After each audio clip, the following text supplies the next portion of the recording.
இன்றைக்கி டேஸ்டியான புதினா சட்னி எப்படி பண்ணுறதுன்னு பார்க்கலாம். அதுக்கு ஒரு கடாயில் 1/4 டீஸ்பூன் எண்ணெய், 1 டேபிள் ஸ்பூன் உளுத்தம் பருப்பு சேர்த்து நல்ல கோல்டன் ப்ரௌன் ஆகிற வரைக்கும் ரோஸ்ட் பண்ணிக்கோங்க. அது ஆனதுக்கப்புறம் 3 வரமிளகா, 3 பல் பூண்டு இதெல்லாம் சேர்த்துக்கலாம். சேர்த்து நல்லா வதக்கி விட்டுக்கோங்க. இப்போது 2 பெரிய சைஸ் வெங்காயத்தை சாப் பண்ணி வச்சுருக்கேன், அதையும் சேர்த்துடலாம். சேர்த்துட்டு இந்த சட்னிக்கு தேவையான அளவு கல்லுப்பு போட்டுக்கோங்க. அப்போ தான் வெங்காயம் கொஞ்சம் சீக்கிரமாக வதங்கும். வெங்காயம் வதங்கினதுக்கப்புறம் நம்ம தக்காளி கட் பண்ணி வச்சுருக்கோம், மீடியம் சைஸில் 2, அதையும் சேர்த்துடலாம். வெங்காயம் தக்காளியெலாம் வதங்கினதுக்கப்புறம் இப்போ ஒரு கைப்பிடி அளவு புதினாவை நல்லா வாஷ் பண்ணி எடுத்துக்கிறேன், அதையும் சேர்த்துடலாம். சேர்த்துட்டு வதக்கி விட்டுக்கோங்க. புதினா இலையெல்லாம் கொஞ்சம் வதங்கி வரட்டும். இந்த மாதிரி வதங்கினதுக்கப்புறம் நம்ம அடுப்பை ஆஃப் பண்ணிவிட்டு இதை ஆற வச்சிடலாம். ஆறினதுக்கப்புறம் நம்ம ஒரு மிக்சி ஜாரில் சேர்த்துடலாம்.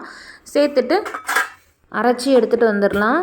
அரைக்கிறதுக்கு தண்ணி தேவைப்படாது, தேவைப்பட்டால் கொஞ்சமாக சேர்த்து அரைச்சிக்கோங்க. இந்த மாதிரி அரைச்சி எடுத்துகிட்டு வந்துடுங்க, அவ்வளோதான். இப்போ லாஸ்ட்டாக தாளிப்பு கொடுத்துடலாம்.